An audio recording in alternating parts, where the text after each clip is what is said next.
Hey, I'm live. Can y'all hear me okay?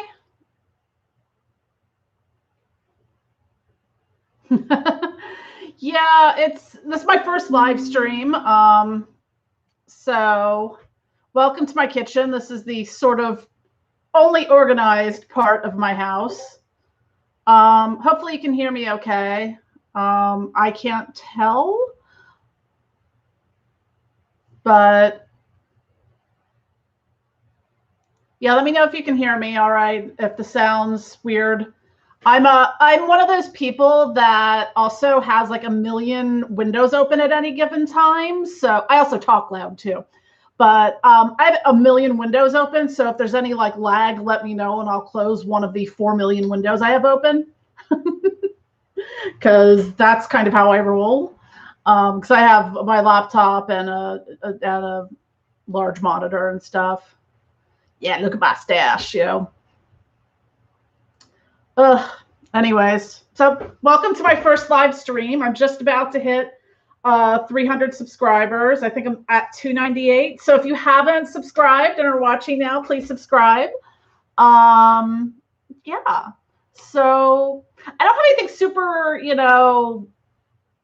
well thought out or planned for this. I'm going to do an oracle reading because I have to justify the fact that I just bought like probably over $200 worth of oracle cards in the past couple weeks. So how's everyone doing? I can see the chat really well, so you don't have to do in all caps or anything like that. Yeah, thank you. I have been all about, I love these Killstar sort of kimono tunics.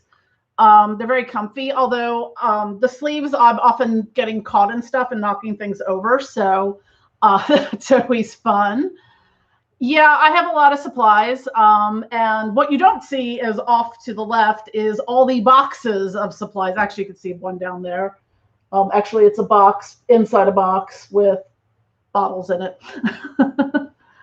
But yeah, I'm always running out of things, which is fun. It's been a weird year. With COVID and everything going on. I mean, I've been working from home for my day job since early March, I guess, mid-March, and business has really taken off amazingly. Because at the beginning of COVID, I was like, well, I'm fucked because all the events started getting canceled. How long did it take me to accumulate all those herbs and stuff? It's been an ongoing process for the past like 2.5 years. But I just keep going. There's very few things I have because on the bottles, I usually put the year I got them. So there's very few things that still say 2018 on them that I haven't used yet. So, or I've added to and just forgot to update the label. So yeah, everything. I mean, especially with being on a lot of other channels. I mean, I'm very thankful to like Orly Stewart and D.H. Thorne and J.D. Temple and all that. I don't grow my own herbs because I live in a row home in the city and I don't have a lot of space. I tried to grow some stuff on my front porch and I don't have the time. I see someone behind me. Oh, my cat's rolling around on the floor. I was like, what is that moving down there? I'd love to be able to grow things, but I don't have the time to put into that whole process while doing all this other thing. How long do herbs keep? Most of them keep, I mean, if they're dried, I mean, I keep them all in jars mostly, because they're going to keep better if they're in glass than, in plastic or something. But at this point, I'm going through things, unless there's something like I just have never used, or I'm like, oh, I'm just going to buy this. And then it's sitting in a jar. They last a really long time. You can usually tell if something is starting to get funky or whatnot. It might lose its potency a little bit, but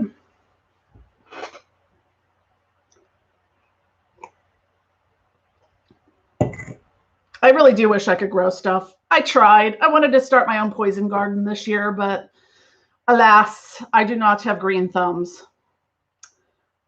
Sadly. And ironically, as an herbalist and stuff. So, yeah, there's that. Hello to everyone just joining. Yeah, some things do get better with age.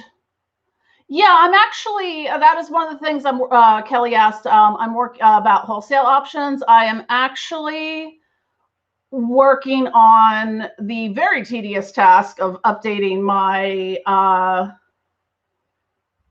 what's it called? My wholesale list. I haven't done that since A, I rebranded and in April, and B, before pre-COVID times, because my goal for this year was, to get my stuff into a lot of other stores. So now with a lot of stores just opening back up, I'm suddenly getting requests again. And I kind of had been like, well, I'm just going to put this on the back burner for now and not update it. And I'm up to the ends right now. I apparently made a lot of new products since I last updated it and stuff. But hopefully I will, if you're interested, drop me an email. And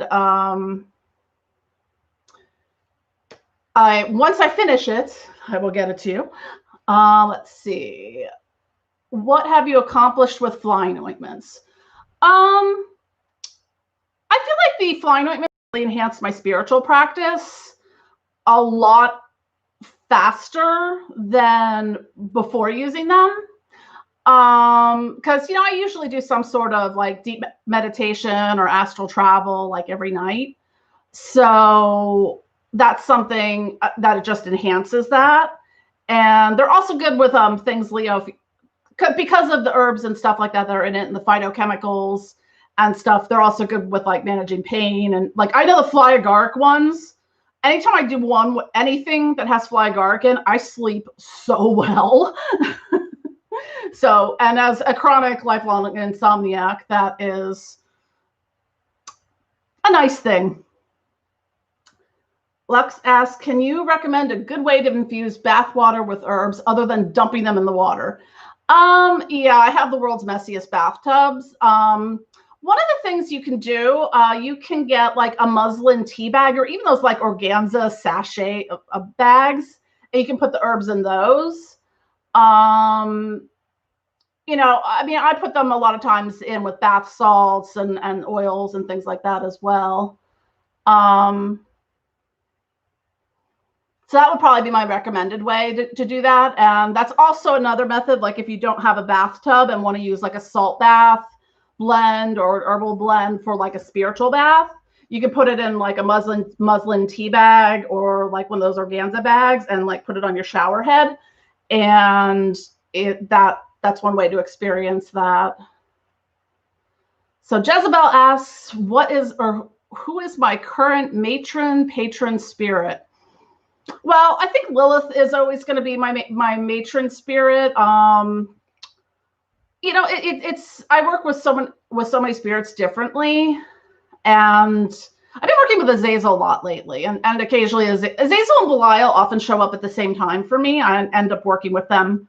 They have an interesting relationship with each other. So, what is a Dice Controller 187? I'll have to learn the proper jingle for that. What is your favorite creation of mine and why? Surprisingly, I'm going to have to go with bubble bath because I love taking bubble baths. So practical, but I like things that smell good. That's probably my favorite thing that I make. That I use the most because bubble baths. I also like the bath salts too. How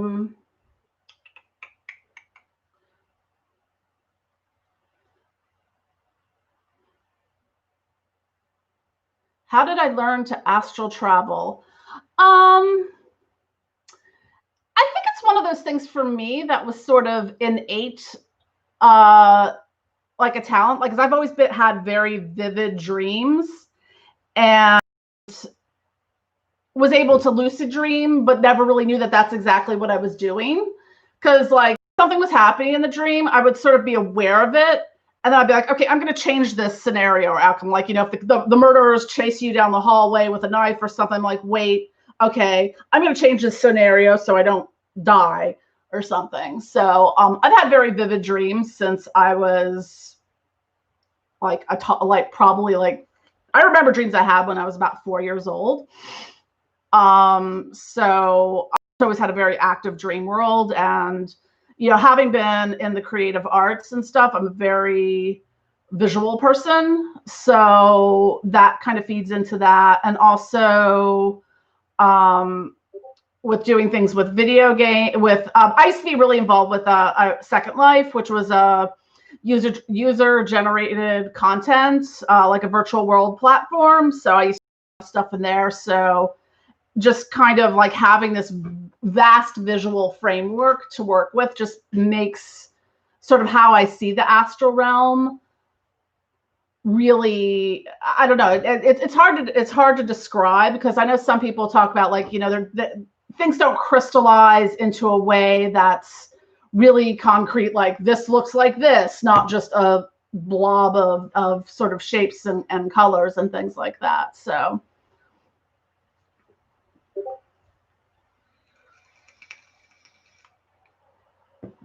just checking the comments. Bubble baths, fuck yeah.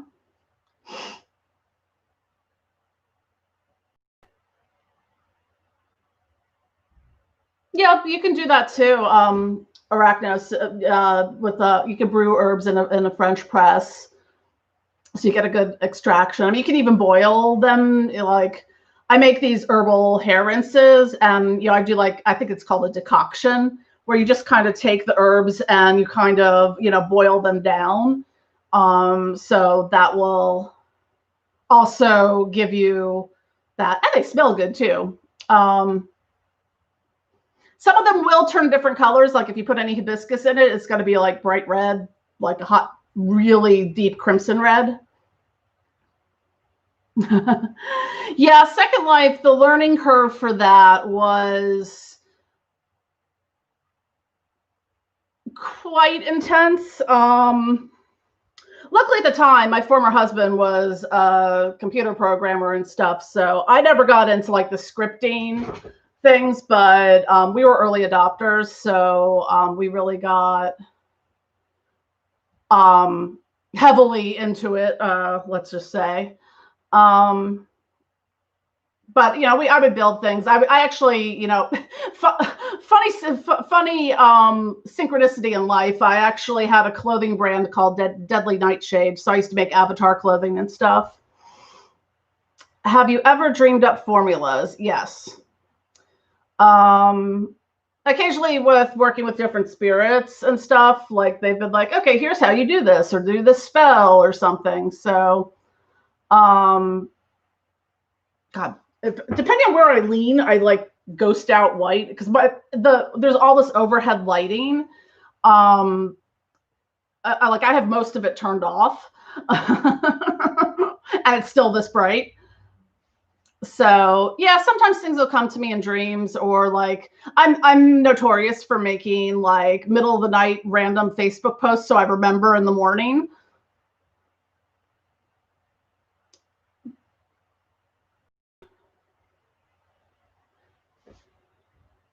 Yeah, I mean, I haven't gotten too much into work with the Akashic records yet. Well, at least in an intentional way. But I did Robert Bruce's astral travel course. It's on the Become a Living God website, as well as E.A. Quedding's soul travel course as well. The Flygar tincture is fairly strong. I want to give it one last try because I feel like it really knocked me out, but it's pretty nice. It's bright blue. I'm half tempted to call it Smurf juice. No, I haven't used any of VK's material.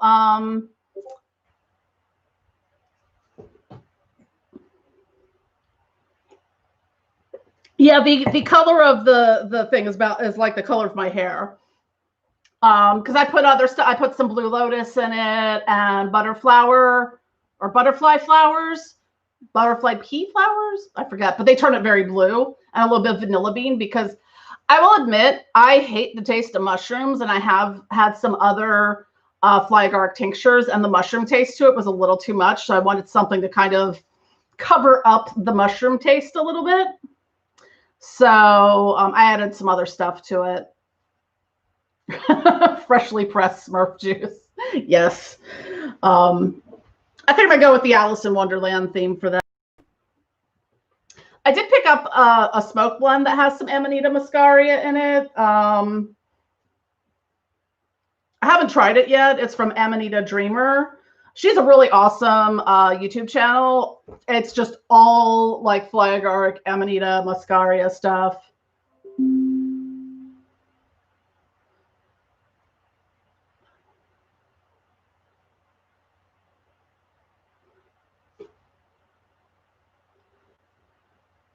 Thank you all for joining my first live stream. I'm very excited. And you guys have some amazing questions and stuff, because I do get a lot of questions, like, yeah, I got a lot of Facebook messages and all sorts of things. I try to make videos so I can be like, here, watch this, so I don't have to explain it for the 100th time. But yeah. But yeah, it's been a challenge lately to keep on top of everything. My floor looks amazingly clean for once, because I actually mopped it. And I think someone asked what I'm drinking. My elixir of life, Diet Dr. Pepper. So yeah, I should have I'm gonna try probably tonight. I was gonna try the fly agaric tincture / elixir last night, but I was like, you know what? I want to wake up in time to go to the post office, because I had way too many. I didn't get to the post office yesterday, so I had to like drop off a big bin of orders. So thank you, the Hermit. Yeah, that's just part of my stash. I don't think you can see my essential oil stash, and I'm blocking the additional stash here, and then all the overflow stash there. So, so the dosage of tinctures is, they usually say like half a dropper full. So I'm doing them in little like 1 ounce bottles. So you do it like under the tongue, and you hold it for like 30 seconds. And I started to feel it pretty quickly. It was really nice though. It was very mellow.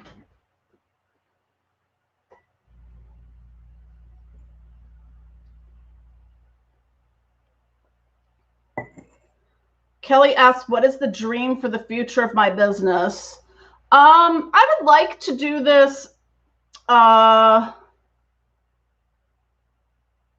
I mean, that's the recommended, you know, it's everyone's different, you know, like if I was 5 feet tall and weighed 95 pounds, a half a dropper full might be more than enough. If I was 6'5" and weighed 280, might not be enough. So, because we all have different metabolisms and stuff.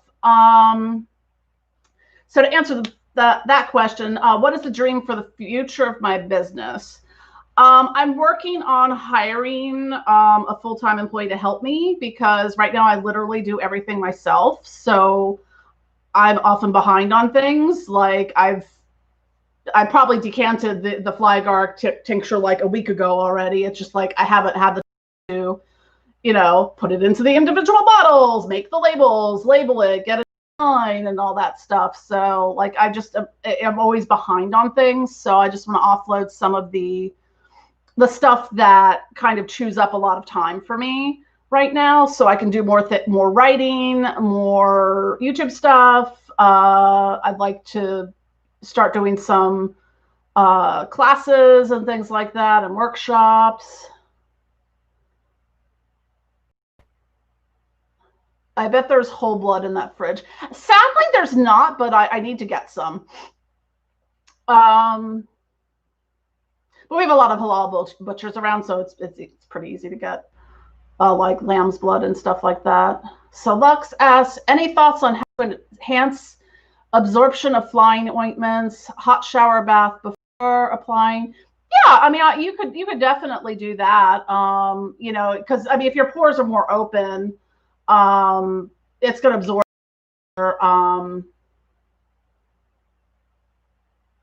So yeah, that would definitely be a way to do it. I mean, I really haven't had any issues with it absorbing faster or slower. Usually what I do is, yeah, I put some on, wait a little bit, see how I feel, put a little more on. And also, now that I'm experienced with doing it, I know kind of like how much I want to do. So yeah. Yeah, you can get animal blood for cooking. Sometimes you just have to, when you go in, you know, just be like, I need it for a recipe. Not some kind of weird ritual thing, because then they might, you know. But so yeah, yeah, the shipping times and it's gotten a little better lately. It's because things in Philadelphia, like I was explaining to someone, like the post office, like slowdowns and stuff were really bad in Philadelphia. Not as bad as LA, but I mean, like I talked to my mail carrier the one day and she was like, yeah, if I'm not in, they just don't deliver my route. So, you know, I'm getting, you know, occasionally I get packages from the post office on Sundays now. But it's not been as bad. International is still hit or miss. Still waiting for a couple things. Now, I hate, like, because I get some of my herbs in bulk from Europe, and like belladonna, stuff like that, henbane, since I can't grow it in bulk where I live. So yeah, there's a couple orders that, you know, from the beginning of July. I just got one that was from the end of June that came. That was nice. So now I've got more hemlock. Because a lot of times when you order things, especially because some of the sellers sell through eBay and they do the like free economy shipping, which means you might get it in 2 to 4 months. May never show up. I had something I ordered in March that never showed up, but at least I got refunded for it. So, but yeah, I'm just looking at the comments.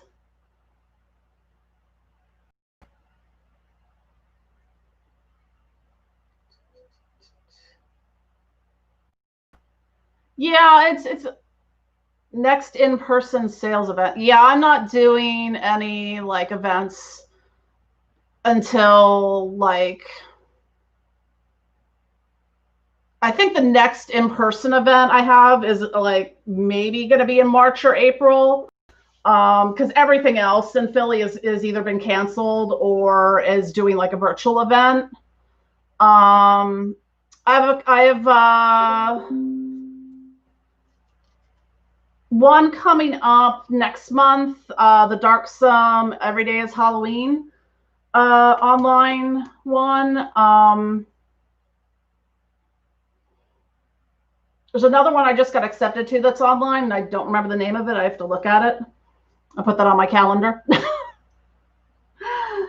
But yeah, everyone's like, all the pagan pride events are either canceled or online and everything. So at least in the Philadelphia area, there's a couple that'll do them out, like there's a couple like outdoor ones, but I was just like, I don't know. Like it's more of an issue of like, I don't want people getting their germs on my stuff and then taking that stuff into my house. But he talked more about hemlock and its applications. Yeah, hemlock's one I just started using recently. I'm going to flip over to this screen real quick and pull up my notes on it. Hemlock is also good for, now that's one you probably don't want to ingest since it is. Now there's some, it's interesting with the different poisonous plants, ones that can be ingested like through tinctures or flower essences and things like that, and ones that you just don't want to. And I really haven't seen much with, I haven't seen any like hemlock tinctures, maybe flower essences. Oh, I don't think it has flowers, so does it? No, I think it's more grassy. Let me see what I can tell you about hemlock. Yeah, I've been, one of the things I'm looking forward to in getting an assistant is being able to finish updating my website. So hemlock's used for astral travel. It's associated with the devil. It's also been used as a funerary herb. I mean, that's something for consecration. It's sacred to Hecate. I drank once, Socrates. Yeah, there's that. I mean, some things you can use. It's just very small doses of it. So,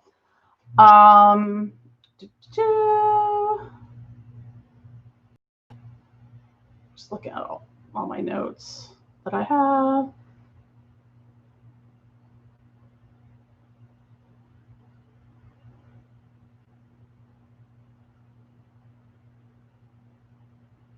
Yeah, see, there's hemlock and then there's water hemlock. So usually the hemlock that's not water hemlock, because that's very toxic. And within the plant family that it comes from, it's in like the, it's in the Apiaceae botanical family. So that's things like wild carrots and stuff like that. So sometimes people think it looks similar to something like parsnips or those kind of root vegetables. So,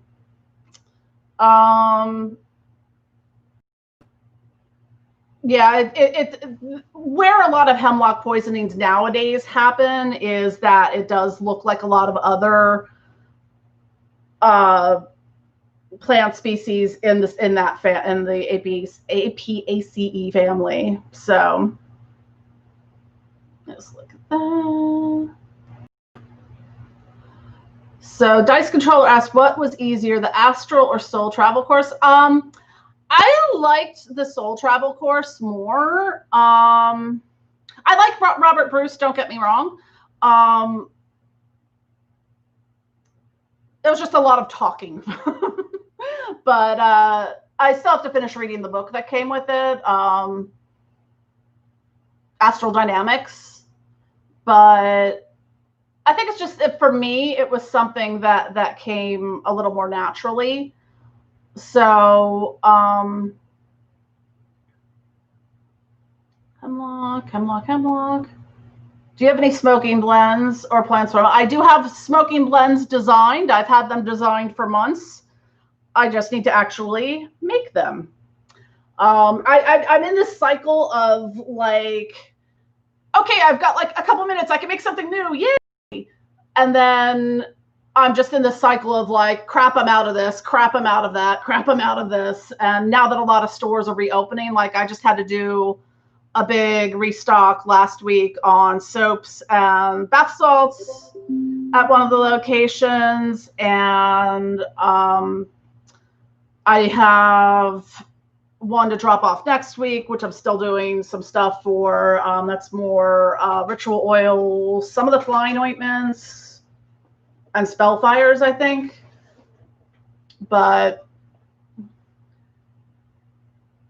yeah, I do have a few smoking blends in the works. I did pick up one that I really like from the Jagged Path, which has like belladonna and henbane and datura in it, and some other things as well. And it's very nice.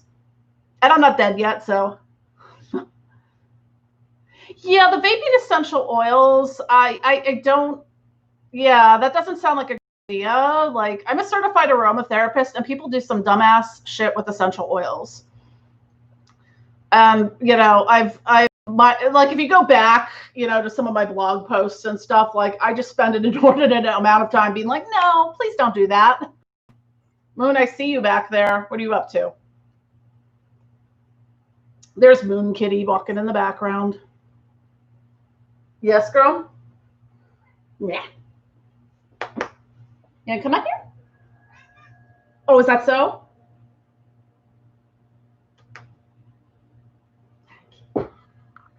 Oh, sweetie. Yeah, it's my Moon Kitty. She's deciding if she wants to jump up here or not.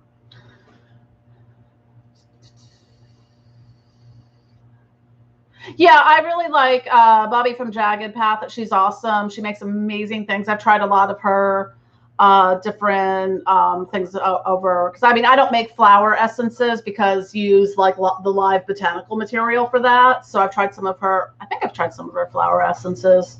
I know I have the smoke blend, and I have a couple other things from her as well. I really like her stuff. So that's one I highly recommend. And she ships really fast. Like, I know a lot of people like Banefolk a lot, but like their shipping is very slow.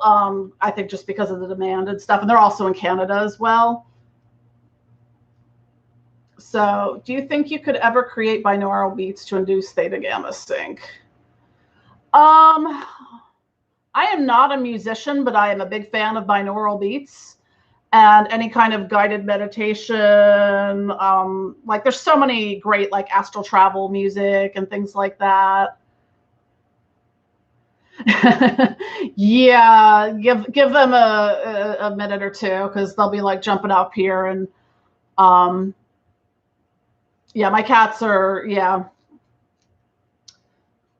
Or they will just start like, running around and fighting and, causing chaos. Because they're cats. That's what they do.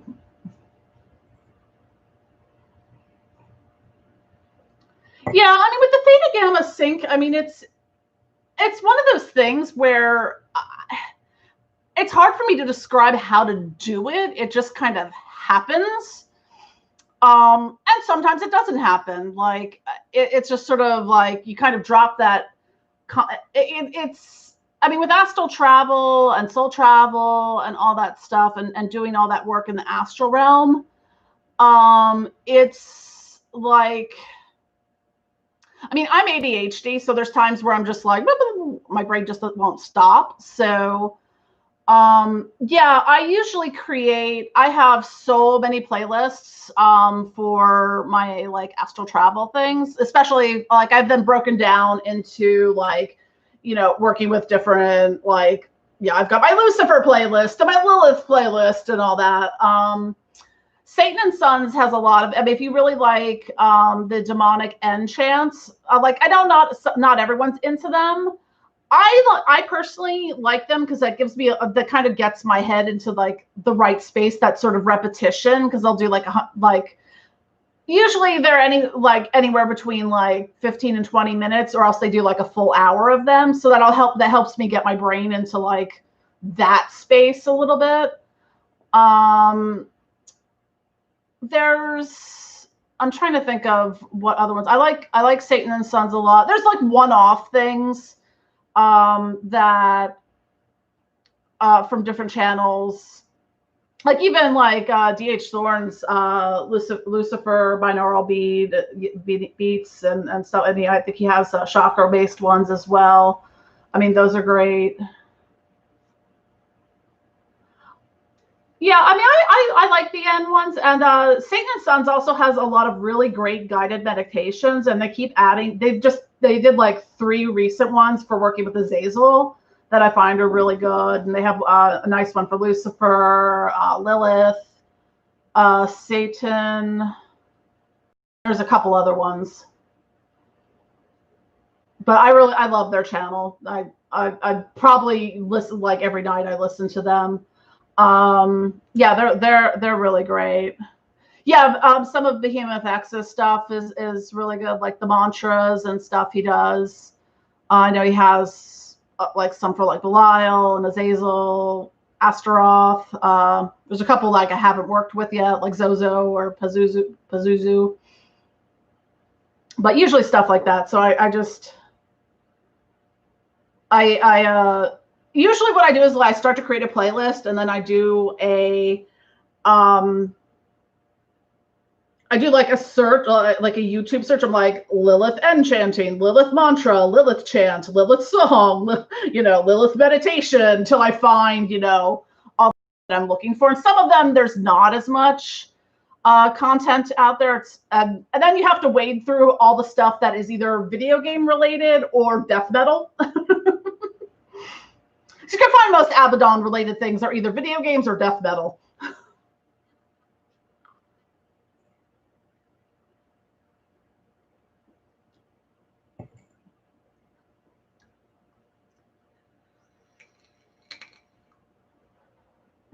Yeah. So speaking of card pulls, I am going to do the Arachnos. Satanias, there's something about the tonality of them that I find a little jarring. But I like the Satan and Sons ones a little better. But so death metal for meditation. Actually, I do find like sometimes if I get really bad anxiety and feel like I'm going to have a panic attack, if I blast some Behemoth, it goes the fuck away. So how many people are here? So what I'm just going to do, because I know a lot of people do oracle readings and in different fashions and stuff. I'm a big old nerd, so I kind of want to do mine a little differently than everyone else. So I'm going to lean forward a little bit and grab these. So I don't have a whole lot of space in front of me. What has my experience with Azazel been like? Oh, Azazel, I have been working with him a lot recently. That's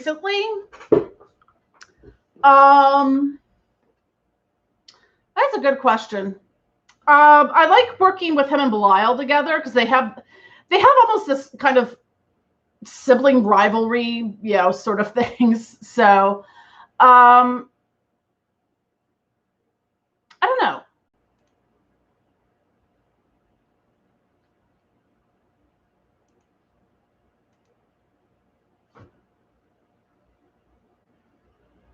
Am I still buffering?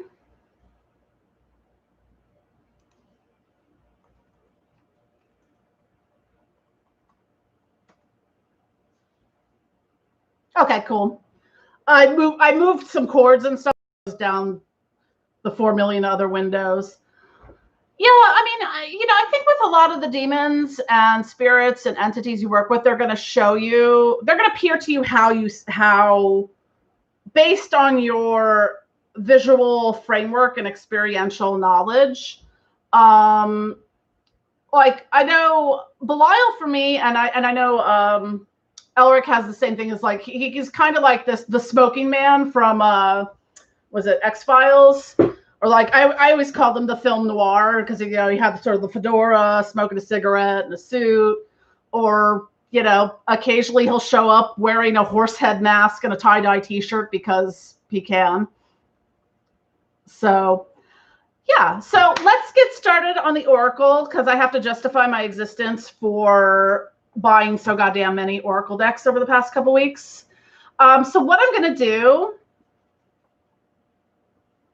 is, so I have the Eternal Crystals deck. So you'll get a crystal reading, an energy reading. Sorry, there's a little bit of a glare. And a botanical one. And the Lover's Oracle. And then we'll do a wild card Oracle. So I'm going to do the one on the top. My most recent deck I got is the Mausolea Oracle of Souls. So I'm excited to work with the decks. I think I'm going to start with the crystals one. So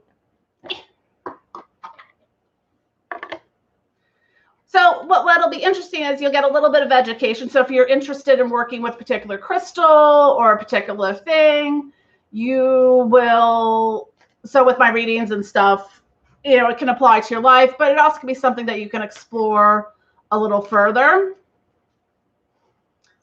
Because I have to admit, like I use, hi Elric, I have to admit, like I use crystals but I don't know a whole fucking lot about them. Ah! Someone's escaping. Where did it go? Oh. Try not to run it over with my chair.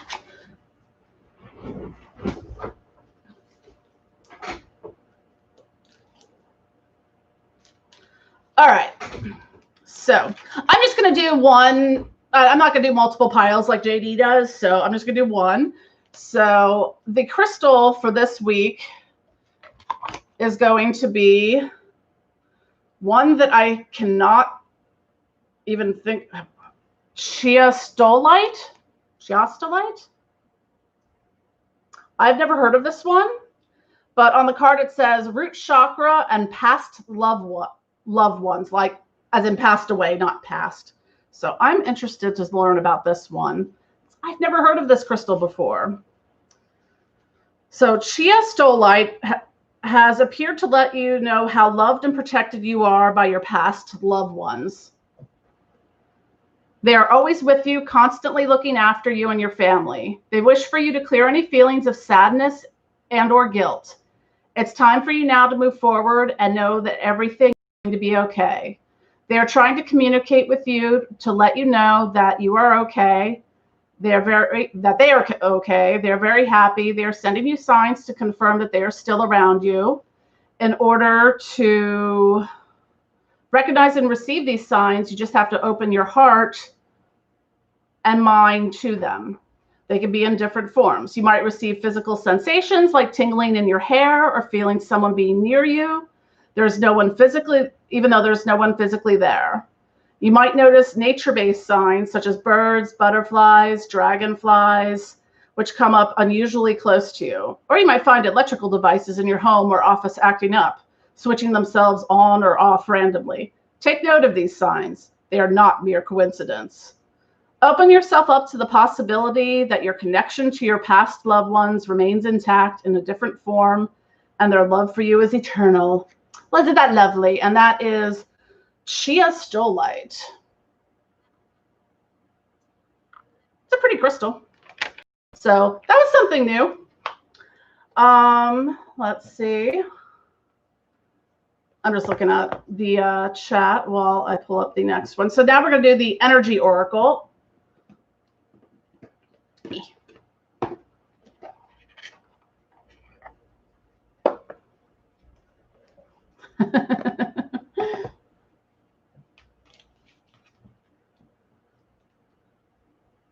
Oh, I've got bowls of crystals everywhere. I'm like, what the fuck is this? Luckily, I have a friend of mine who assists me like at events. When we used to have events in person and stuff, and she's like a crystal wizard. So I'd be like, hey, what's this? Although crystal shopping with her was always a trip.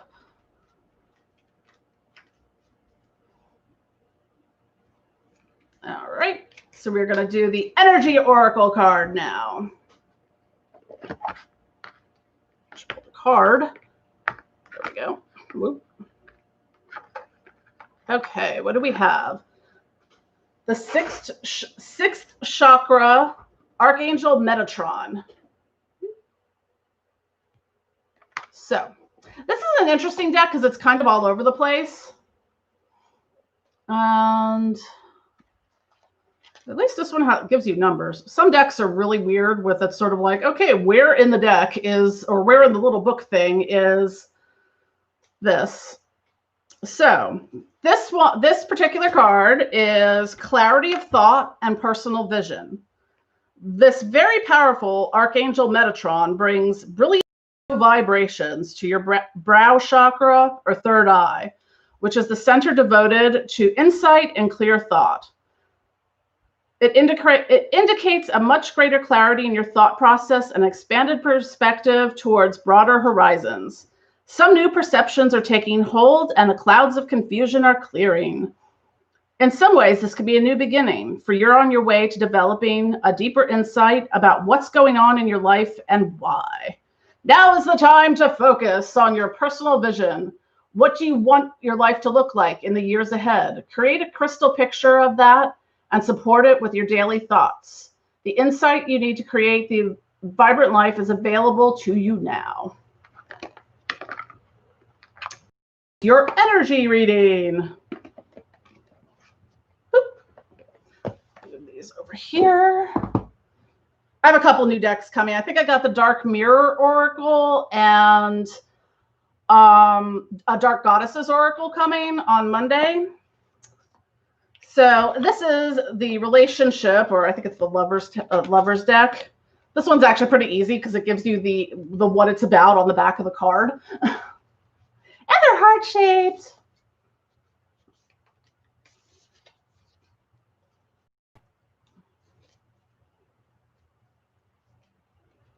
Just catch up on comments while I'm doing this. All right.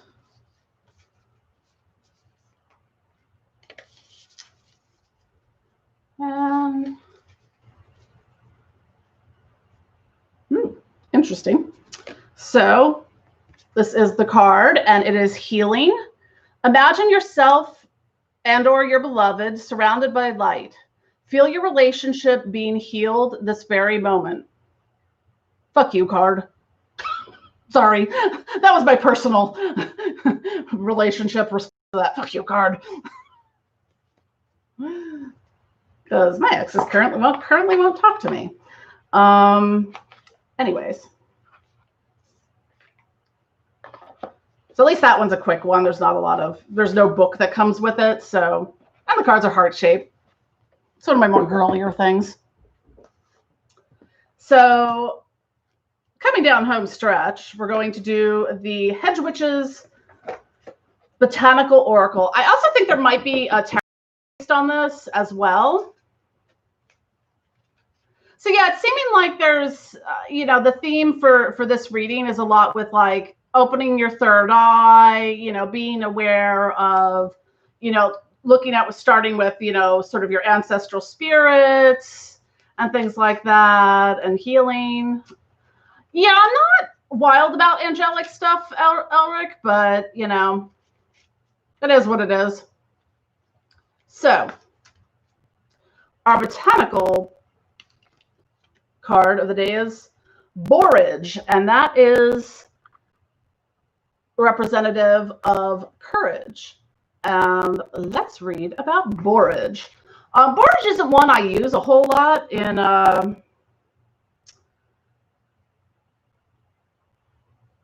lot of the things I make. Apparently you can make a nice little simple syrup with it and have a fancy little drinky poo. So borage is a common annual herb from the Boraginaceae botanical family. It's often called starflower because of the blossoms, which have 5 pointed petals. The flowers are usually blue through pink and white varieties, although pink and white varieties also exist. I can talk.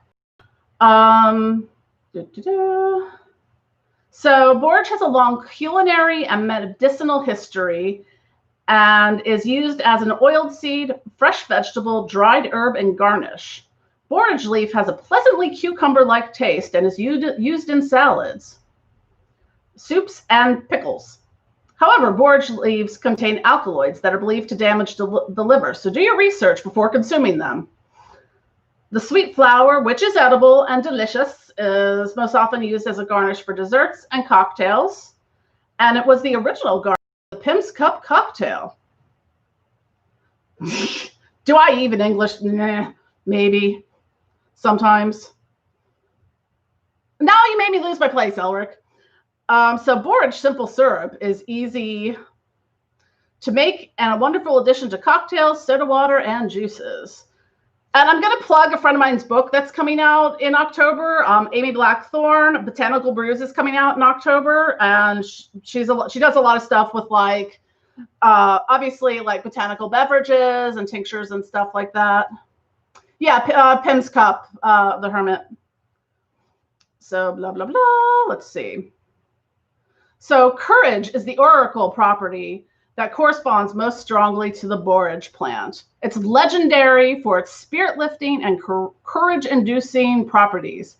Celtic warriors drank wine flavored with borage to give them the courage in battle, and borage leaves and flowers were eaten by Roman soldiers before they went off to fight.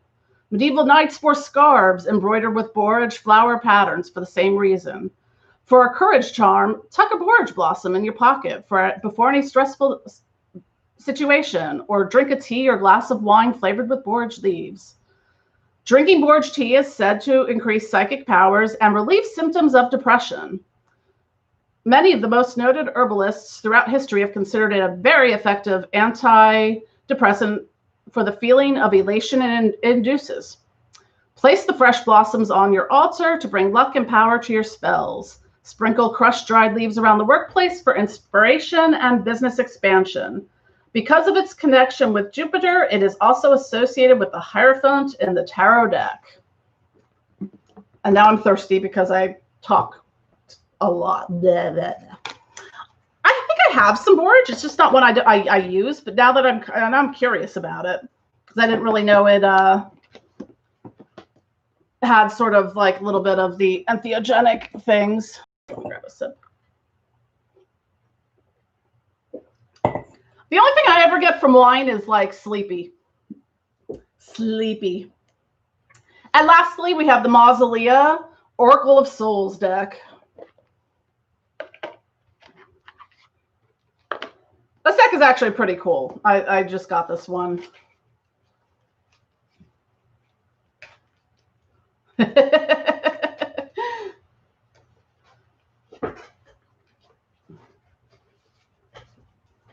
Yep. So, I mean, it's interesting thinking about the combination of courage and healing and all of that together, is that it does kind of take courage to heal. Whether it's yourself or your relationship or any of that, like, it's a big fucking deal. It's a big fucking deal. So, our last card will be Osiris, God King of Duat. So this is commitment, acquisition, and responsibility. And we want it in English. Now, is this one that's gonna give me anything useful? No, this one doesn't tell me. So now I've got to like flip through. Okay, I see. It has it kind of broken up into the Republic of Pandemonium, the Kingdom of Hades, the Afterworld of Anwen, the Empire of Urkala, the Dominion of Duat. So I think I finally found the right place. Osiris, God King of Duat. I don't know if I'm pronouncing that right, but that's what it looks like. Osiris built the realm out of his very being, to be a home for the people he would call his. To find these people, he traveled far and wide, gathering those who wandered alone or in bands into the darkness, inspiring them with promises of golden, civilized realm, leading them back to Duat. There he keeps his promise, teaching them agriculture, art, and all other trades and crafts of the civilized world. Osiris instructs us to consider our plans for the future, consider the long-term consequences, but not be afraid of risk or to limit ourselves unduly. It is only through commitment and decisive action that anything lasting is accomplished. So I think that was a good combination of cards for this. It's a matter of, having the courage and like doing the thing you need to do, and, the commitment to do it.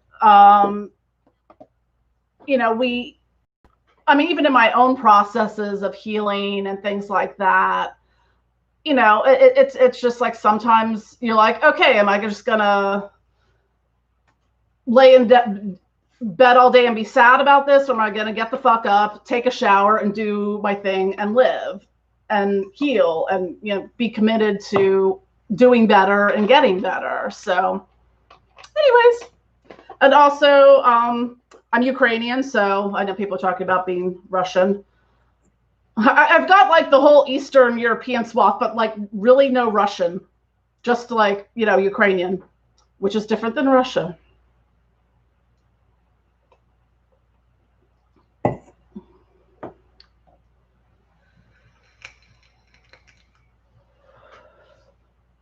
Yeah, I mean, I think Osiris could be like viewed as rebirth when you bring the mythology of it into that.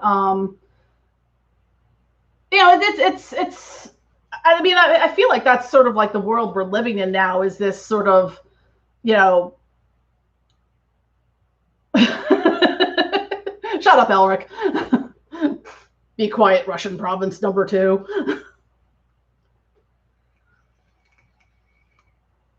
But, you know, we're in cycles of, you know, death, life, rebirth, and all that. So, I mean, in some of my workings, you know, with the different spirits and demons and all that, they kind of echo that as well.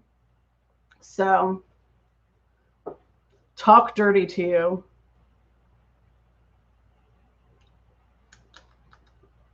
I cleaned my oven today. It was very filthy. It was a naughty, naughty oven.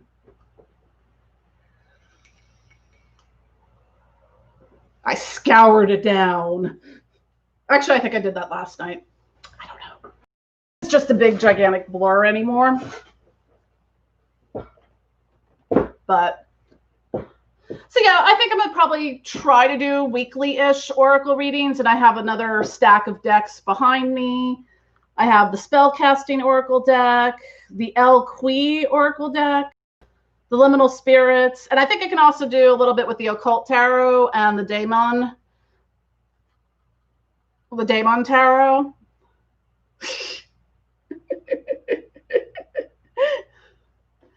Poison is Central PA's greatest achievement. Changed my mind. You're probably right on that one. I don't know. How do I charge and cleanse my crystals? Provided I remember to charge and cleanse my crystals, as exhibited off screen by the gigantic plate of crystals I need to charge and cleanse, that has been sitting there for God knows how long. I either do one of two things, depending on the crystal. I will sort of put them in like, I'll put them in a bowl with like some Dead Sea salt and Himalayan salt. Sometimes I'll leave them outside or in the windows on full moons. You can use like selenite. I have a couple selenite wands that, you know, you can use the selenite to charge and clean them. But that's usually what I do. Some people have elaborate things they do, and I'm just like, all right.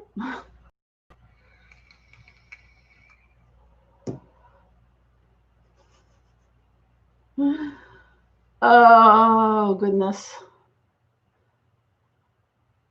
So does anyone have any more questions for me now that I'm done with my first oracle reading and whatnot? It is, I don't have any specific time limit on this. I mean, I'm a Gemini. I can talk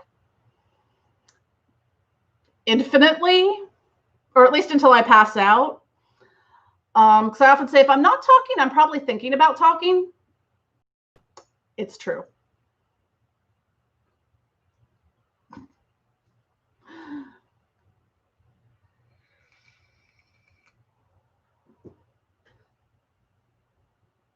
For charging crystals, I usually use like the selenite for that, or what else? What else is good for charging them?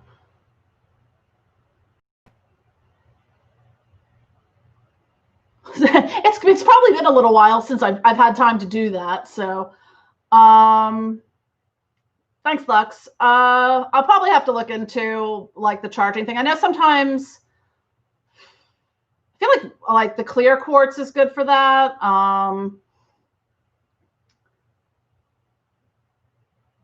Is it a trade secret, or can you say where you get your fly agaric caps? There's several places that sell them online. The only thing is, usually, I'm trying to think where I got them from. Hold on. Let me pull up my screen. I can tell you there's two places I got them from, and they're not cheap. They're probably about $40 to $45 an ounce. Oh.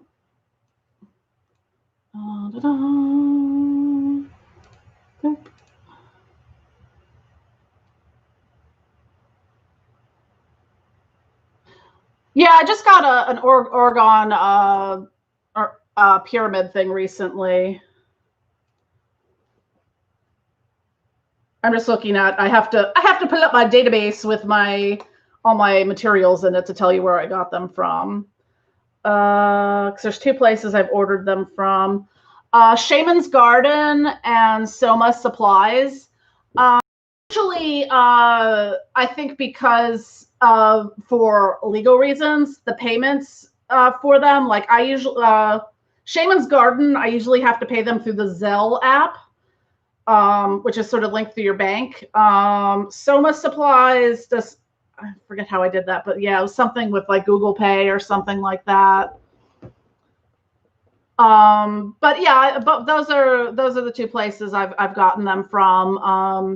I think they're both out in like Washington or Oregon. Hopefully, because that seems to be a good place. I don't know if it's just the climate. Like that seems to be a good place for them. Soma Supplies also does sell a kit that you could start cultivating your own flag arc mushrooms, which I haven't gotten yet, but I'm thinking about getting one just so I can kill it, because apparently that's what I do with things that I try to grow.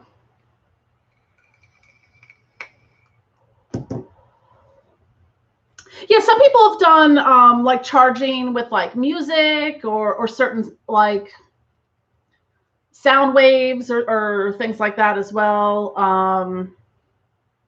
Yeah, sunlight that makes perfect sense.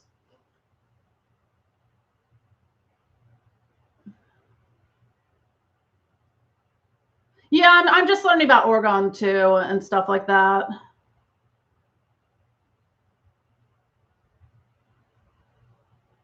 Yeah, I you know, that's the first thing, like when I took an herbalism course, it's like, okay, before we talk about anything, we're going to talk about all the things that can kill you, that, you know, if you're out wild foraging, and how to, you know, identify them.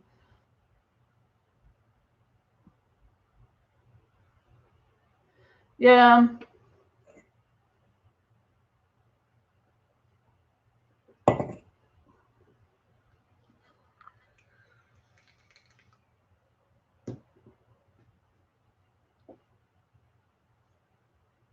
Yeah, I think I got one of the Oregon one I got is got amethyst in it, I think.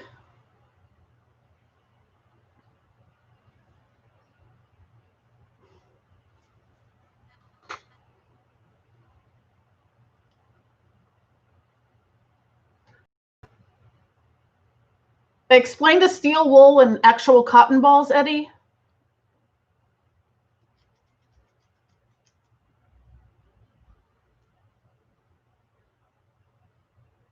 Heard of that before for that. I hate steel wool. It always gets stinky after a while when you're like scrubbing pans.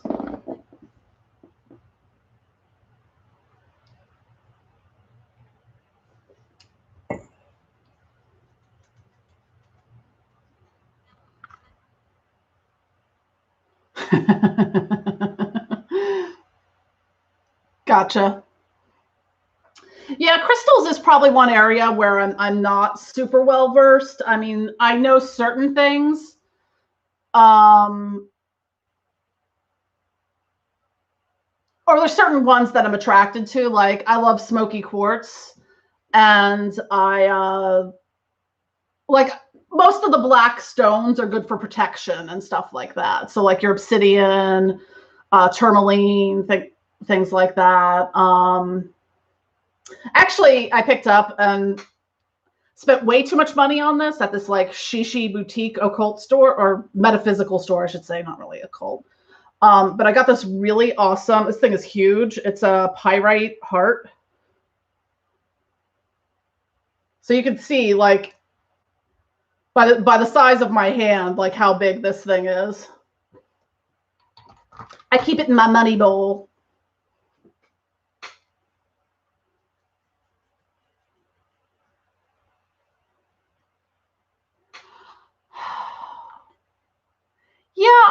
arachno. See, there was something what was it? Oh, smoky. Like for as much as I love smoky, like I think I slept with a piece under my pillow, and it just felt like, I don't know if I just had really bad dreams or something. It just felt really odd. But I know, what's it called? I never say it right. Labradorite. That's also one that's really good. This is a little piece I got locally. This one's really good for like, because I have some palm stones. I use them for grounding, sort of when I'm doing astral travel stuff. So I have them on my bed or under my pillows and things like that. But they're also good for that dream world, third eye chakra kind of thing.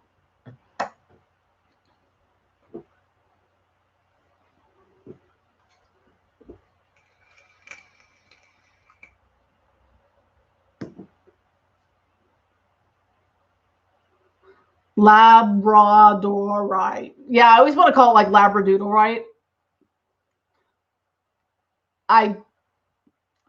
Yeah.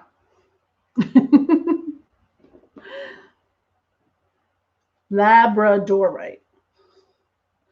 I think it needs the dashes in it so you can pronounce it phonetically that way.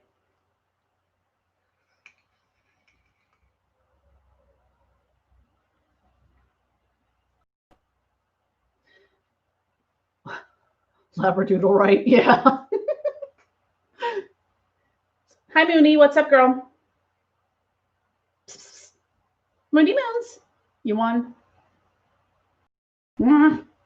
She has this little sound she makes that she always sounds like she's really frustrated. Like she's frustrated by something. What's up, girly? Come on, man. You want to say hi to everyone? She's like, yeah, fuck you. Look at my butt.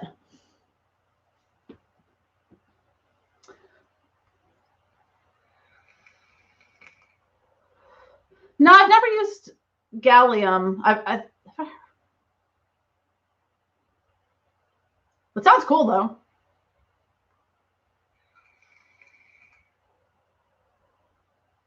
Yeah, I'm always interested in a lot of like how all these things are kind of interconnected, like with like herbs that go with crystals and different things, obviously, and all this like that's something that I always find really fascinated with the work that I do, especially when working with different demons, spirits, entities, whatever you want to call them.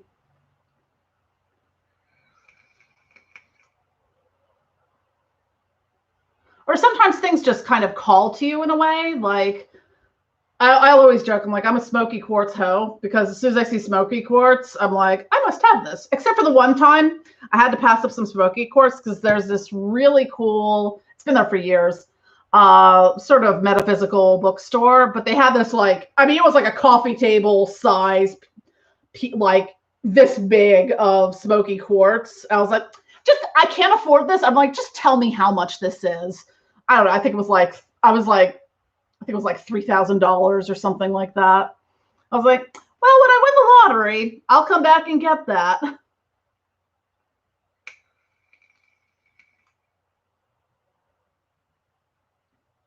Later, Dice. I totally misread that last word, diode, as dildo, and I was like, I have some questions for you.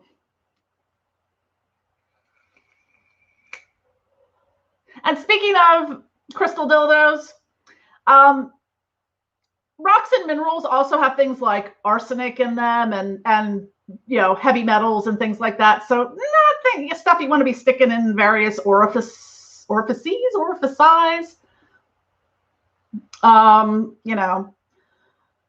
feel like half my life is telling people not to stick things in their hoo-ha, Yeah, my favorite, one of my, it's an old blog post, probably from like 2 years ago. As an aromatherapist, people do a lot of stupid things with essential oils. And one is for yeast infections, soaking tampons in tea tree oil. And I'm like, that's not a place you want chemical burn, sweetie. No. things not to stick in your hoo-ha. Yeah, don't put essential oils in your hoo-ha. Sorry. Well, there's a lot of, even with herbs and stuff like that, there's a lot of things that are like, people are like, oh, well, it's natural. It must be safe or, good for you or whatever. I'm like, no, eat some water hemlock and tell me how that works out for you. Or you have to use them in very specific ways. Like I had done a video recently on oleander after the My Pillow guy was touting it at oleandrin, which is one of the chemical compounds in it, as a treatment or cure for COVID or something. And I was like, okay, so before you go rolling in and eating your oleander, here's what you need to know. Please don't.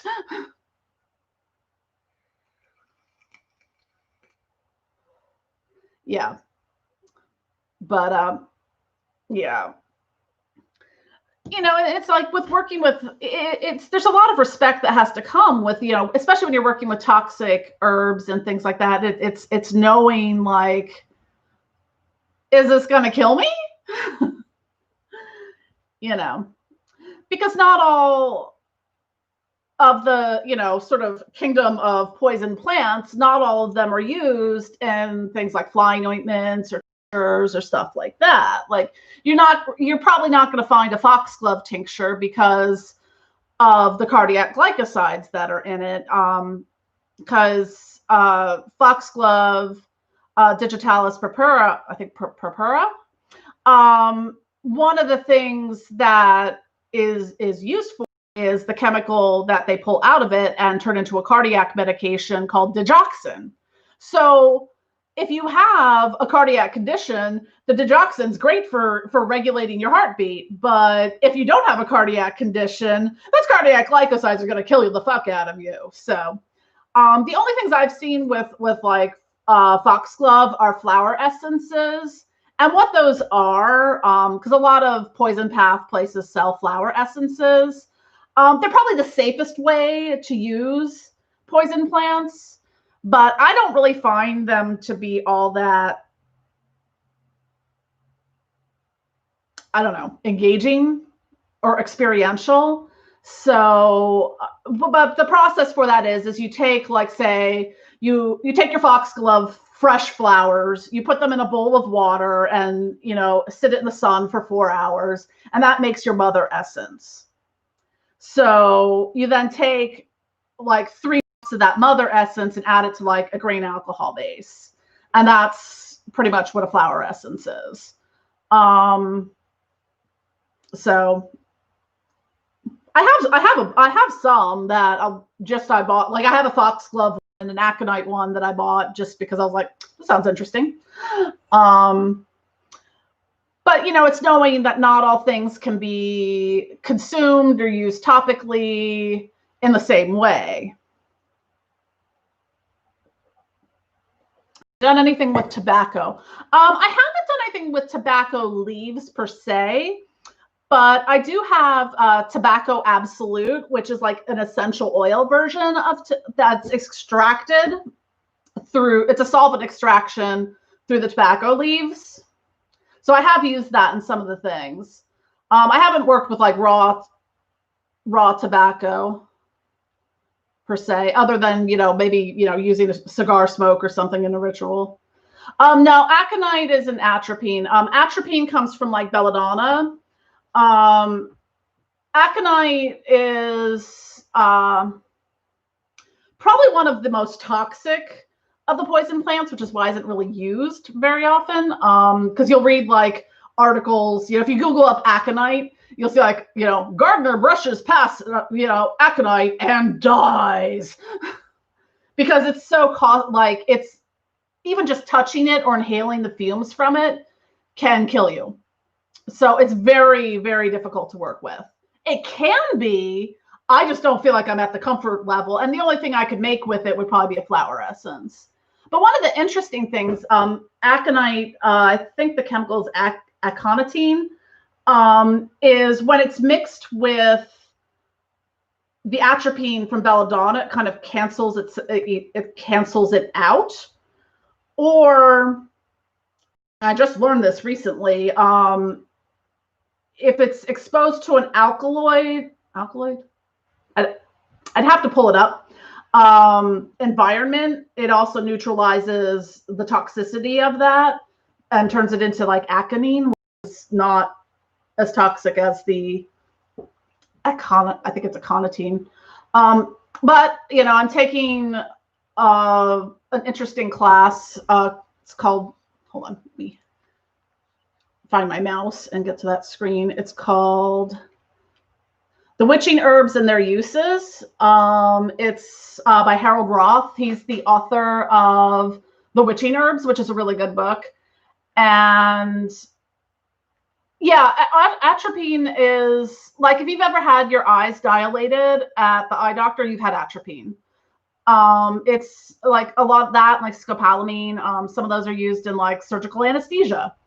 So that's why one of the warnings I put on like the flying ointments and stuff is like, if you're going to be having surgery within, you know, the next 2 weeks, because it can counteract with the anesthesia and stuff like that.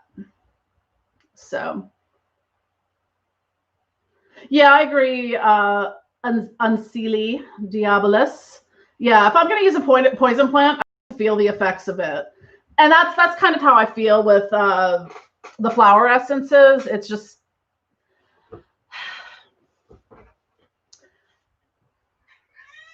oh, is that so, Moon? Moon has opinions. What's up, girl? Hi, hold on. Sorry, Moon had some opinions to share. Hi, Rain, welcome to the channel. This is my Moon kitty, my little witchy poo.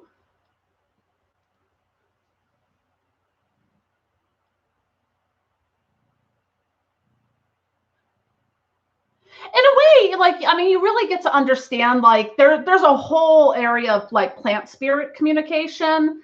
Some of in my studies, what I've learned is just sort of like sitting like with an herb and thinking about it in more esoteric terms, like how does it feel? And that's something I actually learned. I think I did a video on it when I first started my channel, like when I was taking perfuming classes, is when you, this is more pertaining to aroma, but hi, Orly. Yes, Mooney says hello. She's like, are we gonna do some ritual stuff? Are we gonna do some ritual stuff? Yeah, like I'll be upstairs, like laying in bed, and Corey will be up there, and I'll hear her down here. I'm like, Moon, stop summoning things. What are you summoning? Yeah, Corey's the chonky cat. She's a little chonky, but Corey's a big chonker. I don't know where he's at. Oh, there goes. You got a cat butthole. So it's now an official live stream. I have no idea what I was talking about. Oh, plant spirit communication. So it's sort of thinking about, like, I took a poison medicine, I think it was like poison medicine level 1 through Persephone's path. And it was a lot of, that was covered a lot of that in that, you know, sort of journeying with, and that's what flower essences are good for. If you really kind of want to understand the spirit and nature of the plant, you're not going to get really the entheogenic effects that you would get from using like a flying ointment or a tincture or a smoking blend. But if you really want to kind of experience the plant, and yeah, like what I find fascinating, especially learning this from the aromatherapy side of things, is a lot of the chemical composition of plants will dictate some of like their therapeutical and magical use. Like one of the reasons lavender and chamomile and things like that are relaxing is because they are high in monoterpene alcohols, which is sort of a classification of the phytochemicals that are in it, which is sedating and relaxing and calming chemicals. Whereas something like the citruses are monoterpene based. So like, you know, limonene and pinene and things like that, where they're going to be more bright and like energetic and like be like, if you're feeling down, they're going to be uplifting. Yeah, it's always interesting, like to kind of really like when the first time I used belladonna, I was like, this is that, like it just spoke to me in a way that I was like, this is kind of like, this is my soul plant. You know, this plant gets me more than like other ones do. Like the first couple times I did Datura, I was a little like, you're a little harsh, you know. So they have like their own personalities and effects and things like that. So like when I started, because most people, excuse me, most of the places that sell like flying ointments and things like that just do like single plant-based ones. Like this is the Datura one, the belladonna one, the mandrake one. So like having tried a Datura-based one, I was kind of like, okay, when I made my first Datura one, the Moonflower blend, I was like, I want something to kind of like mellow this out a little bit because I just found it a little too harsh on its own. So I added like Blue Lotus and something. I forget what else was in that one. And it was Blue Lotus. But yeah, it's really interesting to explore the spirits and attachments that, you know, we have with these plants and stuff. Yeah, fly agaric is, yeah, it's definitely got some fae aspects to it. I find it really helps me sleep very well. But yeah, it's just kind of getting to know.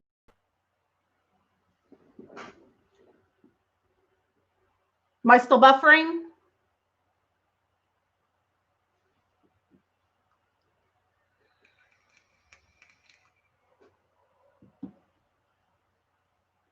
Okay, yay, I'm back. I don't know why it's buffering, but YouTube. And I completely forgot what I was talking about. Plant spirits. So yeah, I'm taking this interesting class now with yeah, Comcast. The Harold Roth class that I'm taking. I'm almost done with the first week of it. I think it's an 8-week course. So a lot of reading. Lots of reading. Sort of about the history of flying ointments and, you know, according to historical records, you know, what combinations of things were supposedly used in flying ointments and stuff like that. Kelly asks, can you tell us any herbs to help us find and face our fear? I find henbane is good for that, like doing sort of that shadow work kind of thing. I'm trying to think off the top of my head, because I remember looking into that at some point. Uva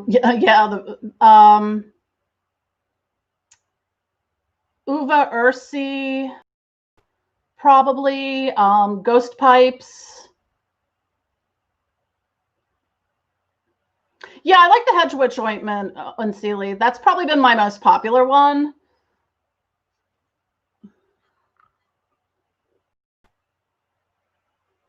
Is it a Tatum? Is it a John the Conqueror root? There's a couple of different. There's also a Low John root, which is also called Beth root. John the Conqueror root. I use that a lot in like money magic, luck, like things for luck and things like stuff like that. I don't use it a lot because it's expensive. No, St. John's wort's different. This is John the Conqueror root. I think I actually have some down there somewhere.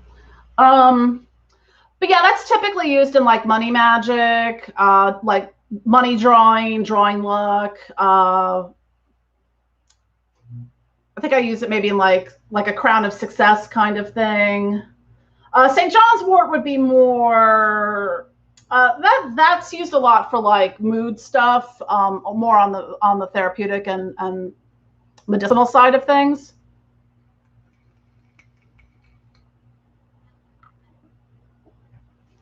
Yeah, I'm working on getting up all my botanical profiles on the website. And also one thing that I want to note about John the Conqueror root, it is a, what's the technical term for it? Well, it's not one you want to eat or like rub all over yourself. Like I typically will use it.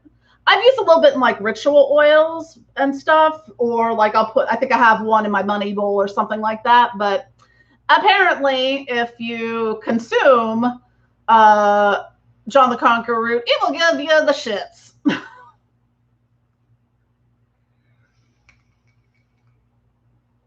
Yeah, there are some herbs and essential oils, especially that have medication interactions. So that's one thing that you really need to be careful of. Because like the German chamomile essential oil apparently interacts with the blood pressure medication I'm on. I've never had any issues with it, but it's something that you kind of want to consider when you're using these different things. So that's why I'm always really, with all the products I create, I'm very transparent about what I put in them. So you're not rubbing yourself down in mugwort and wormwood when you're like 8 months pregnant, because that would be bad. Yeah, serotonin syndrome is not, yeah, that's not a good thing. But yeah, because I found like a lot of times, and it's one of my pet peeves with like a lot of witchy products, is that like people like, oh, it's a proprietary blend of herbs and essential oils. I'm like, well, that's nice. You want to keep your recipe secret, but I just want to know if this is going to kill me. Any immediate issues with mixing hedge witch and hydrocodone? You're going to sleep really well and probably have some crazy ass dreams. Because I know anytime I've had like surgeries or like had like Percocet or Vicodin or whatever for pain stuff, on its own I have crazy ass dreams. But I don't think there's any real danger with that. Because I mean, I use a lot of them, and I'll like pop a Valium before bed so I can actually like sleep at some point. That's good to know, Eddie.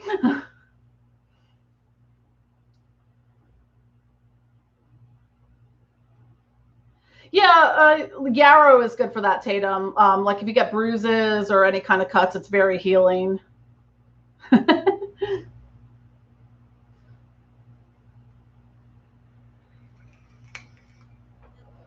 Hi, Corey. What?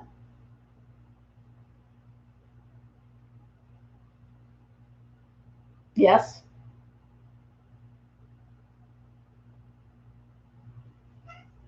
You're gonna jump on me, aren't you? Come here. And this is Corey, my little my chonker.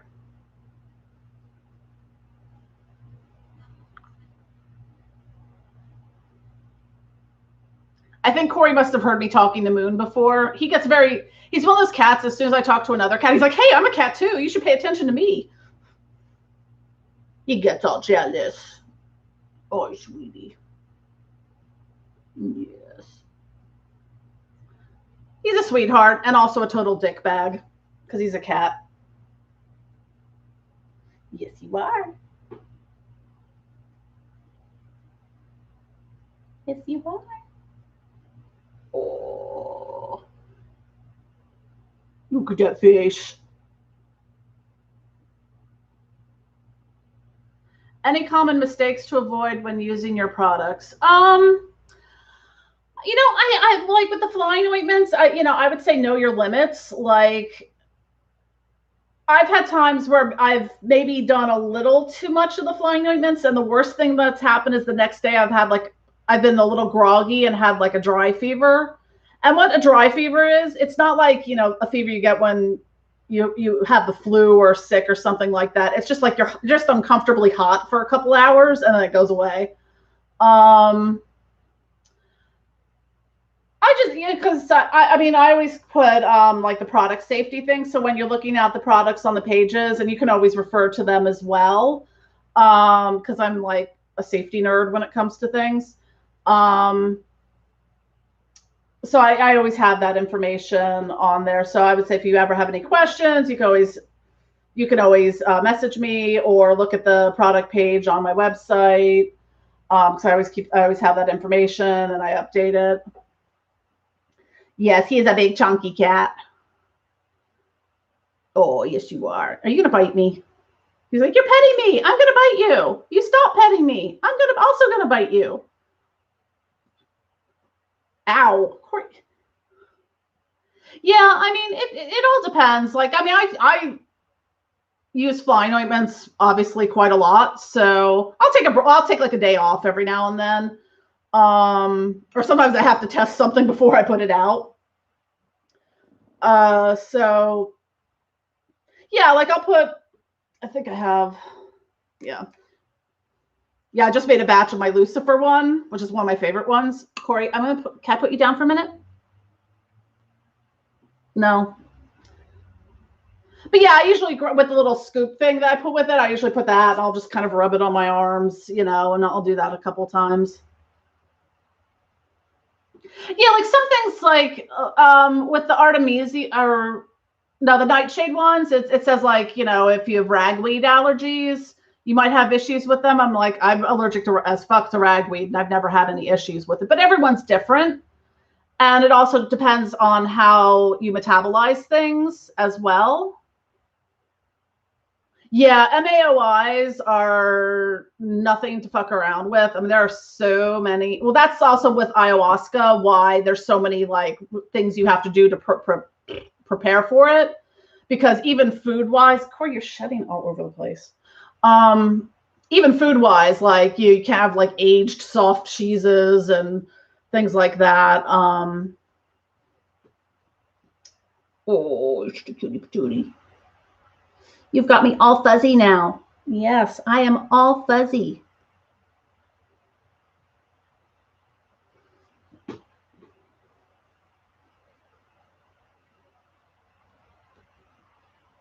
Yeah, I mean, that's also too, like when, you know, you go to the doctor and they say, like, please list, you know, herbal supplements you're on, because you don't think about, like, oh, I take valerian to help me sleep, or I take, you know, ginseng root for this and stuff like that, because they can interact with other medications or treatments or things like that.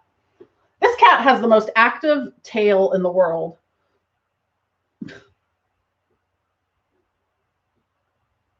Yeah, that's true, Eddie. Yeah, I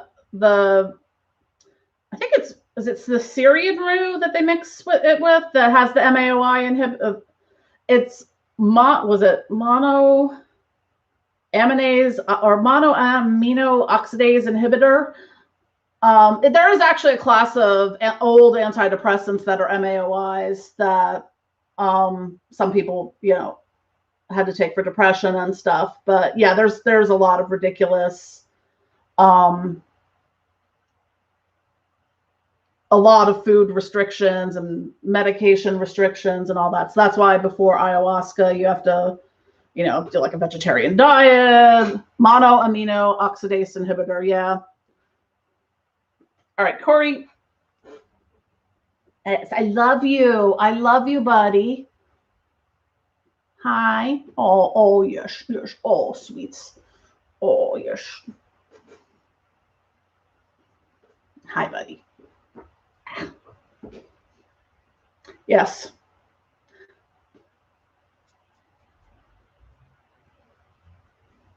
It's a live stream. There's cats. Ow. It's got a very like sturdy tail, so it's like when he hits you with it, it's like very thumpy. You Uh-oh. You me. You had that look like I'm going to bite you. Yes, I love you, Corey. Oh, yes, you're such a dumb monkey. Oh, yes, you are. All right, Corey, you're going on the floor because I'm tired of you getting cat fur for me. Does anyone have any other questions or anything? It's probably been about an hour and a half. We were close, Eddie, yeah.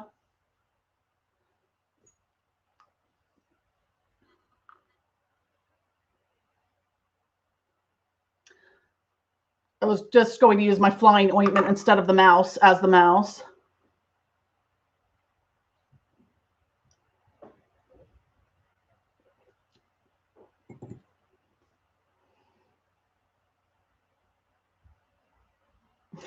Try to beat your 6-hour stream record.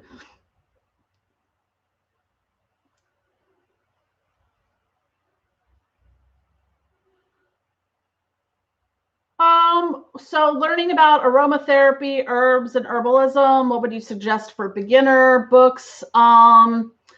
I would suggest staying away from anything that is associated with MLM, multi-level marketing companies, that's put out by like Young Living or doTERRA.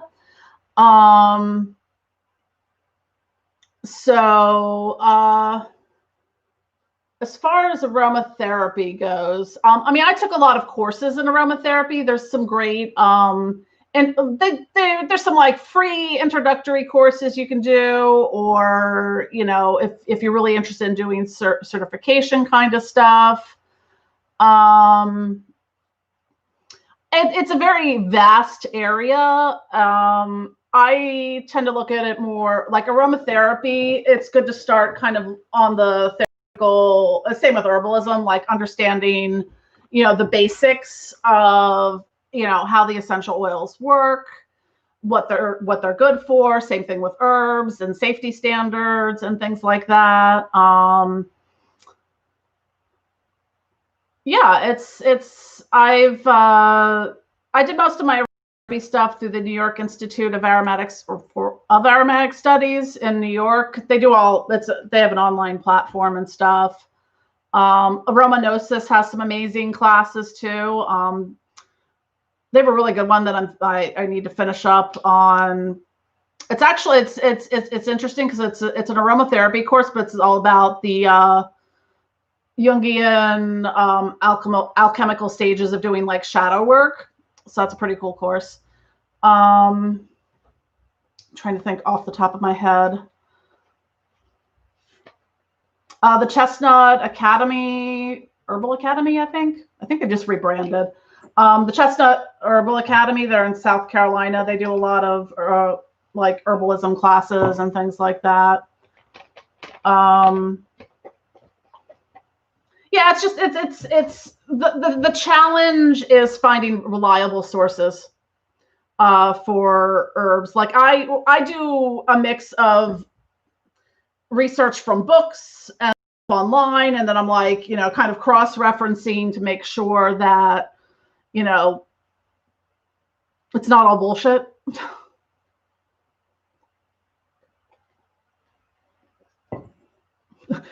TikTok is not a reliable source. No, it's just not. I mean, YouTube, you know, you can find some decent stuff, but again, my caveat is staying away from anything that's multi-level marketing, because they make up their own rules. And I was briefly, when I first started out years ago, involved with Young Living, and I just was like, y'all are crazy. And that's probably why I wrote a blog post on not things not to put in your hoo-ha, as we spoke about earlier.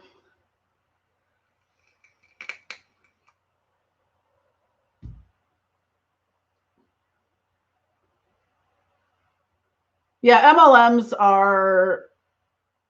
It was like Young Living was the same like with doTERRA. It's a very cult like mentality. Do I make essential oils? Essential oils are very complicated to make, and you need a lot of plant material to do it. So no, I do not make my own essential oils because you would really need to have like a farm where you could grow a lot of that stuff, because I think, and one of the reasons some essential oils are so expensive is just because the amount you need.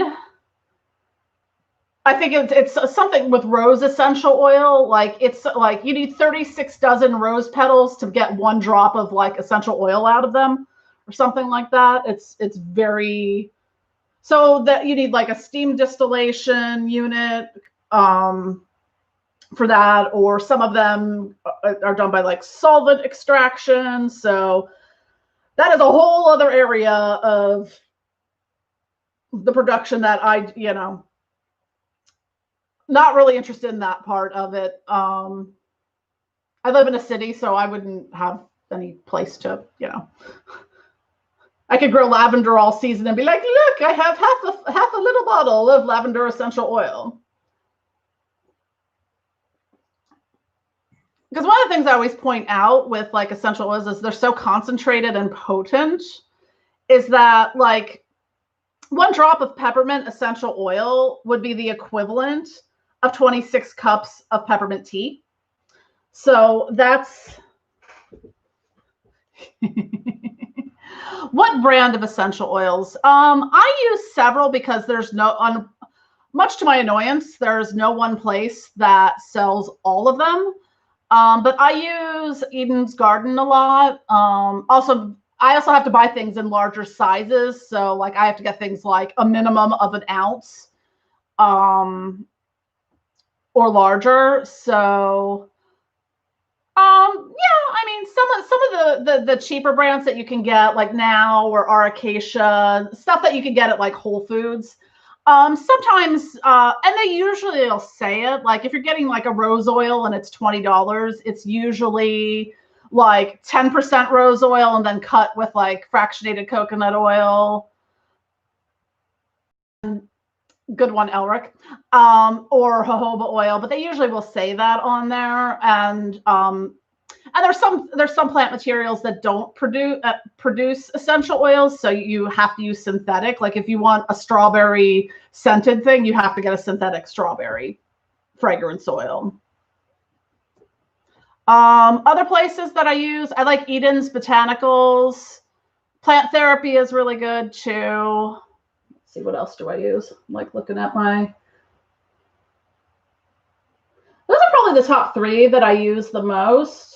Still Point Aromatics, because sometimes like you'll find like there's differences. Like this patchouli smells different than that brand of patchouli, and you just find the one that you like and you use. Or there's just something that's you can't find. Also true, Alric. Or there's some like unique thing that you have to, that you can only get at like one place, which is annoying. Eden's Garden has ginger. I think that's where I got my last bottle of it. They have a pretty good range of, your basics, some of the other ones. I am currently, I have to order some next week. Running out of sandalwood.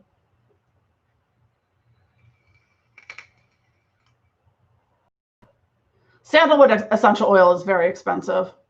I was like, ooh, this one's only $125 for an ounce? Awesome.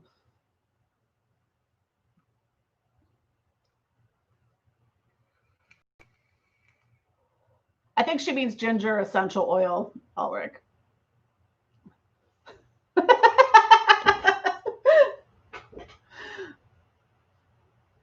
I would like to hear you scream in sad Paimon. Just saying. Yeah, it's funny, like when you research like all these different deities and stuff, I'm like, every single one is like associated with like frankincense, myrrh, and sandalwood. I'm like, really?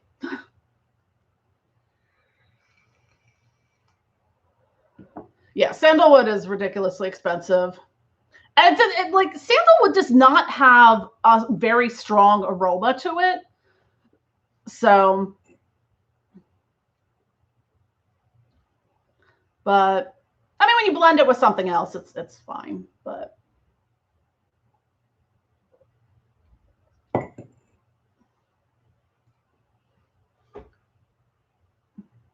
I'll probably hang out till the top of the hour, and then, well, yeah, if you burn 20 cones of it at once, yes, that will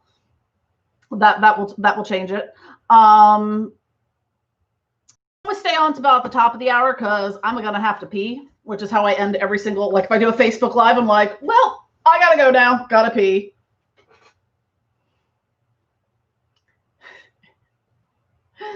Yeah, we've all been there.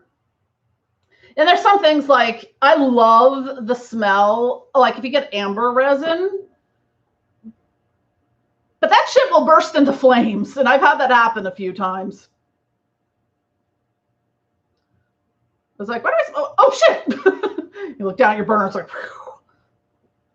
But oh, the smell of amber is just, oh, it's just this creamy, soft wood smell.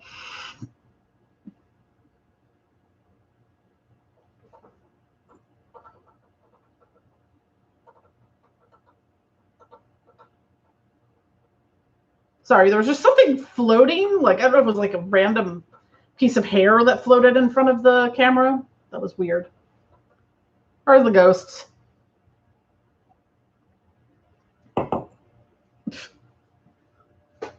Oops, Elric. More sandalwood. Yeah, it's always like people are always like, when you start working with different spirits or demons and stuff like that, you're going to experience poltergeist activity and stuff. I'm like, I have cats. I can't tell. Yeah, I've been there with burning incense. I try not to burn. I'm like when I do burn incense in my bedroom, like it has to be a little too much after a while.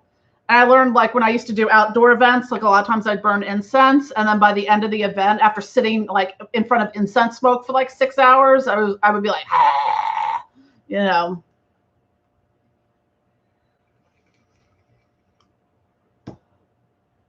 But I do like doing like a smoke cleansing with dragon's blood incense. That's probably my favorite one. I can't stand the smell of burning sage.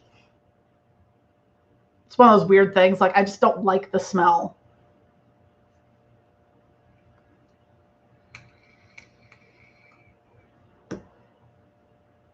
Yeah. That's why, like, I mean, I make like the loose incense blends, so like they really get a lot of. You really get a lot of intense smoke when you use those, and don't have to burn an entire bag of sandalwood cones.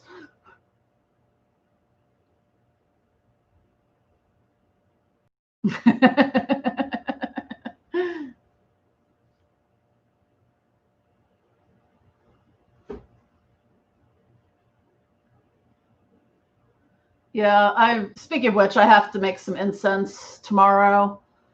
I'm out of my Lilith incense, and someone ordered some out of a couple other incenses as well. I tend to do all my incense batching all at once. I still have a few that I've designed and haven't released yet. But my new product to-do list is usually 100 items deep at any given time. And then King Paimon shows up and is like, where's my product line?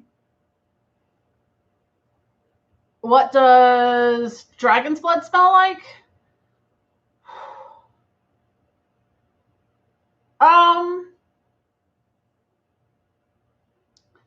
It's a very resinous, sort of spicy, yet almost a little hint of floral to it. It's hard to describe, but I love it. I think it's a really beautiful aroma. Oh, the Lilith incense. It's very floral.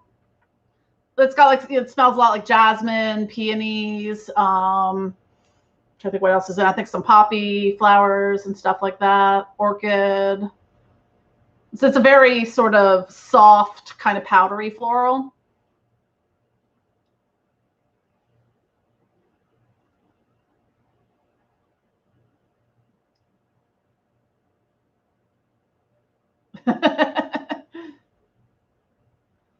The first belladonna experience, probably about a year ago, but I don't know. There's something about it where I was just like I just felt like it brought me into myself in a way that I hadn't previously been.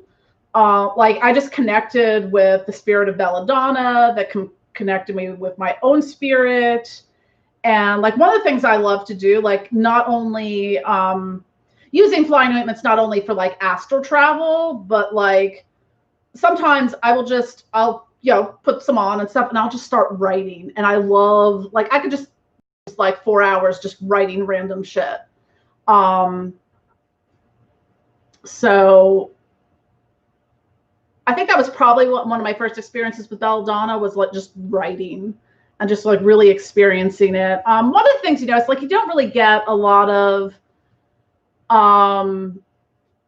like hallucinogenic effects. The only things you'll notice is because the atropine in it dilates your pupils, is like things will seem like colors will seem more vivid, it'll be more brighter and stuff like that.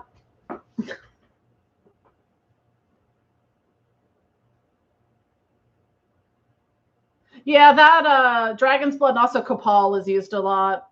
I like copal. That one's really nice.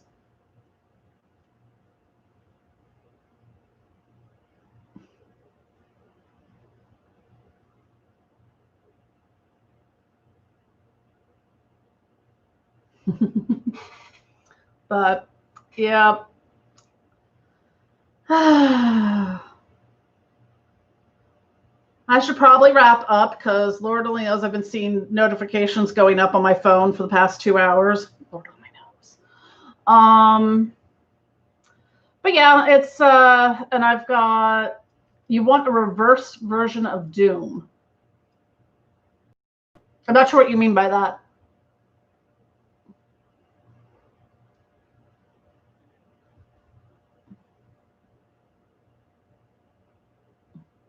Yeah, I'll probably do some more live streams and stuff like that. I'm trying to working on hiring an assistant and stuff so I can do more things and I don't know, maybe like, enjoy life a little bit. It's been coming up so little. I'm trying to prepare for the upcoming week because I have to go out of town like Wednesday afternoon, sometime on Friday, because my dad's having the second part of his surgery. So, because he got a pacemaker in 2 weeks ago. So now they have to do the cardiac ablation. So that's going to be on Thursday. So I'm going up Wednesday evening. So yeah, I'll be out of town for a few days. Exciting. Which it actually is, sadly. Yeah, I think the pacemaker will be really good for him and stuff like that. So yeah, Rick, we'll have to figure out the OBS thing. Maybe we should just go get our PhDs in advanced nuclear weaponry and biochemical research. I don't know what you need to figure out OBS, apparently. Oh, you figured it out and it hates you? Maybe we have to make sacrificial offerings to OBS. Make a little OBS shrine. Burn some candles on it, Yeah, from the times that I've used it, I think the only person in it, like DH Thorne and Yepson, they know OBS more so than anyone else. It was a little touch and go with what I was doing with JD was that last Saturday? Or the Saturday before? Time. But anyways, thank you all for coming. I really appreciate it. That could be because I think he does a lot of gaming, so that's probably why. I'm probably for OBS stuff, I would probably use my this laptop because it's newer. Because there was a lot of delay when I was on JD's stream last weekend or whatever weekend that was. So, but anyways, thank you all for coming to my first live stream. And hold on, I want to check something real quick. I need a clicky.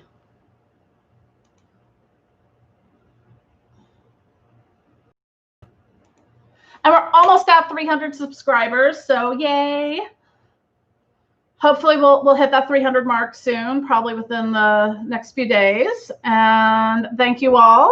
And I'll be doing more live streams, and I'll try to, I don't know as far as next week goes, just with being out for a couple days. So I'm going to have like 3 days worth of orders to catch up on.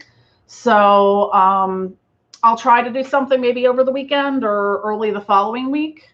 But thank you all for coming. Love you all. Good night.